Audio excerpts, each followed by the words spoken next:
Good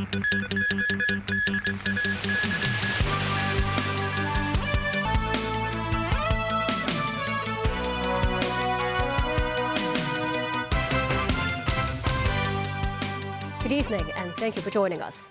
Chief Executive John Lee announced that he will deliver his third policy address on October 16th. This morning, he paid a visit to Wong Tai Sin to gather public views. Celine Chan reports. Chief Executive John Lee arrived at Wong Tai Sin at 10 in the morning, accompanied by officials such as Health Secretary Lo Chung-mau. Lee first dropped by a community pharmacy sponsored by the Hong Kong Jockey Club to learn more about the pharmacy's service areas and daily operations. He said it's very meaningful.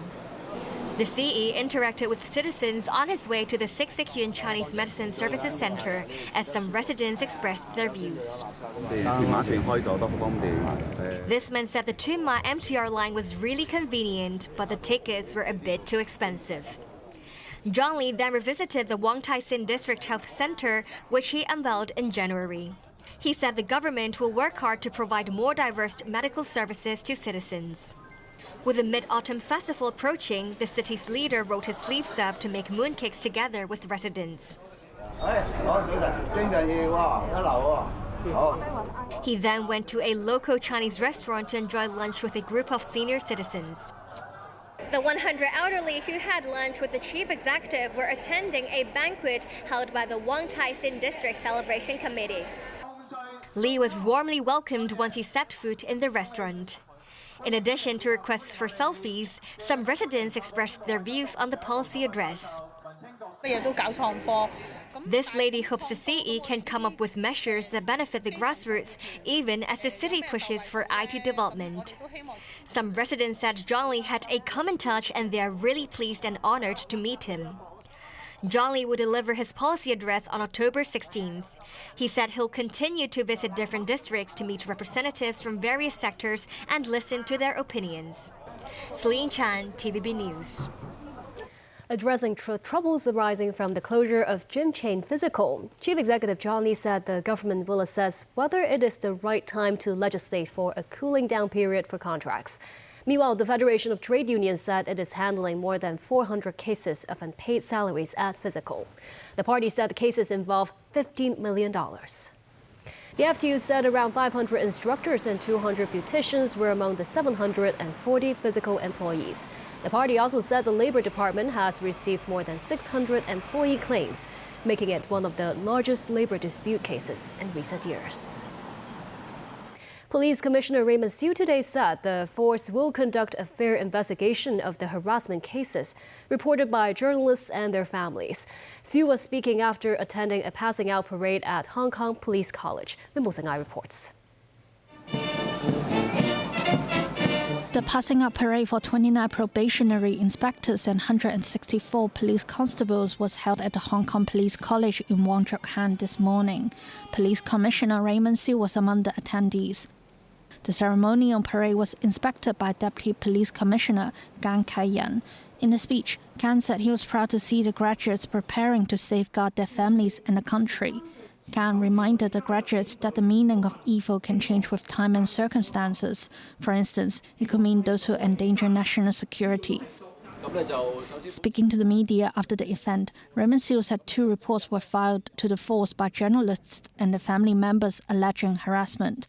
Earlier, the Hong Kong Journalists Association said dozens of journalists and their families have been harassed or threatened in different ways over the past 3 months. Siu urged residents to contact the police if anyone faced harassment or intimidation. He said authorities will conduct a fair investigation. Between January and July, more than 54,000 crimes were recorded. 45% of those cases were related to scams involving $5.14 billion. Siu said residents should hang up their phones immediately if receiving calls from people who claim to be mainland authorities. On the case of a policeman charged with attacking homeless people during anti-drug operations in 2020, the police commissioner said the force takes discipline seriously. And when the judicial process is complete, it will be followed up based on established procedures. Ms. 9, TVB News. The Housing Bureau organized a third transitional housing open day today to facilitate people who need to make an application. The event was held at the Kwai Fong Community Hall. 12 transitional housing operators set up booths to introduce the living environment, community services, and ancillary transport facilities of their projects. Applicants in need may also submit their applications on the spot. Special buses are provided to arrange for registered participants to visit the transitional housing projects in Taipo, Takuling, and Yunlong. It will be the Mid-Autumn Festival next Tuesday. A local hotel and dining group said room rates have dipped by 10% over Mid-Autumn Festival holidays. Starting from Sunday, mainlanders will begin their 3-day Mid-Autumn Festival break.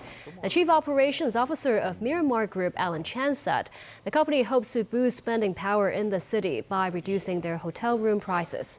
He said they will roll out festive meal sets to attract more customers.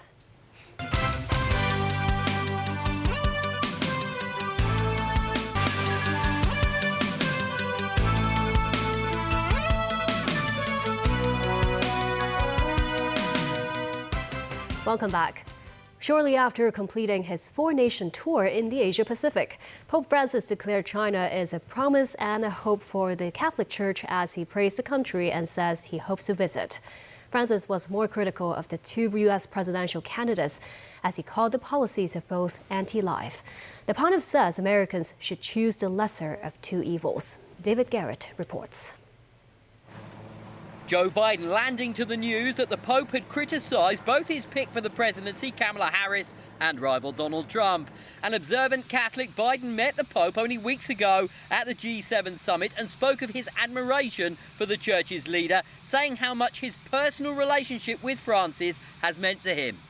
Pope Francis today said about the upcoming presidential election that voters here have to choose the lesser of two evils. He pointed to Donald Trump's anti-immigrant positions and then the vice president's support of abortion rights. Do you know if the president is aware of these comments, if he has had any reaction? I mean, obviously the Pope speaks for himself, and I don't have any more comments from here. I have not spoken to the president about the Pope's specific comments on this coming election. Pope Francis never shies away from speaking his mind. Even after a grueling 12-day Asia-Pacific trip, the 87-year-old finds time on the flight back to Rome to talk religion and politics. He said both candidates, Harris and Trump, are against life. First, an attack on Trump for his rhetoric and anti-immigration stance. Non dare ai migranti accoglienza. Expelling migrants, denying them the possibility of work, not welcoming migrants is a sin. It is grave. Migration is a right enshrined in the Old Testament, he said. The pro-abortion policies of Kamala Harris also drew criticism. Dice che Science says that in the first month after conception, all the organs of a human being are already there. Performing an abortion is killing, Francis told journalists. The church does not allow abortion. As the aeroplane sped across blue skies, the Pope was asked who he would vote for hypothetically. Who is the lesser evil, Francis asked. That lady, Kamala Harris, or that gentleman, Donald Trump? I don't know. Everyone in conscience has to think about it and make a choice. Papa Francesco! Hours earlier, the Pope had been greeted enthusiastically in Singapore. There is another country in Asia he would like to visit, China, saying dialogue is good. The Vatican is in final negotiations to renew and possibly ease a 2018 agreement over Beijing's exclusive nominations of bishops. In his airborne briefing, Francis said, as far as appointments are concerned, we are working with goodwill. I admire China. I respect China, Francis said. It's a country with a millennial culture. For me, China is an illusion. I want to visit. The Pope perhaps planning his next pilgrimage. David Garrett, TVB News. The White House has condemned the hateful language targeting Haitian immigrants in Springfield. Republican presidential candidate Donald Trump on Friday said if elected, he would deport migrants from the Ohio town after first accusing Haitian immigrants of hunting and eating pet cats and dogs during his debate with U.S. Vice President Kamala Harris. On Friday, bomb threats prompted the evacuation of schools and government buildings for a second day. White House Press Secretary Karine Jean-Pierre, who is of Haitian descent, criticized attacks on vulnerable communities. There is absolutely no place in this country, and certainly in our political discourse, for this type of vitriolic, smearing, hateful language. Again, this is conspiracy theory, what we're hearing, that has been debunked by the Ohio Police Department. Do you take this personally when the community is a target of attack as it is at the moment in Spring? I take it personally when any community, any vulnerable community is attacked. Not just a community that I belong to and proudly belong to. Back locally, a 2-week exhibition featuring film props and personal items belonging to legendary martial artist and Hollywood actor Bruce Lee opens today in Admiralty. Fans can see the iconic collection up close for free, along with exhibits from other sport and music legends. Take a look. Themed Legends in Motion, the exhibition is being held at Pacific Place in Admiralty, showcasing 40 personal items or stunt props that appeared in the films of late Kung Fu and Hollywood superstar Bruce Lee. They include this wooden dummy, also known as Mukyanjang, custom-made for and used by Bruce Lee, and Lee's iconic nunchucks or dual-section chain sticks that appeared in Fist of Fury and Enter the Dragon, as well as the film choreography moves hand-drawn by Lee himself. My dad is so love him, and about on my age is 8, I started watching Bruce Lee movie. It was a huge impact on me from when I was a little kid all the way through my late 20s. So I studied with Dan Inosanto, which was his top student. So starting on with that lineage. So I passed down as much as I could with my kids, and Bruce Lee's amazing to me. This pair of vintage McGregor boxing gloves was part of Bruce Lee's personal arsenal of training aids, exemplifying his East meets West characteristics. This, as the martial art legend, was among the first Chinese kung fu masters to incorporate elements of Western boxing and sparring into his own martial arts expression. A spirit that the co-founder of the auction house hopes is embodied in this exhibition. He was a global ambassador because what he brought East meets West, that's Bruce Lee. And if you think about Bruce Lee, he died so young. Marilyn Monroe, Princess Diana, Bruce Lee, Kobe Bryant. These are global icons that we lost too young. They could have done so much work to heal the world. And I think that's what we're doing here today.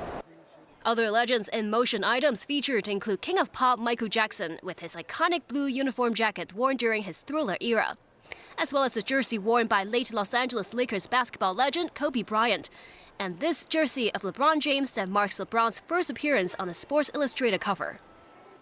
It comes with the highest estimated bidding price in the auction of at least $1 million. The free exhibition will end on September 27th. Their first auction in Hong Kong will begin right on the next day. There will also be a live bidding session available on their online platform.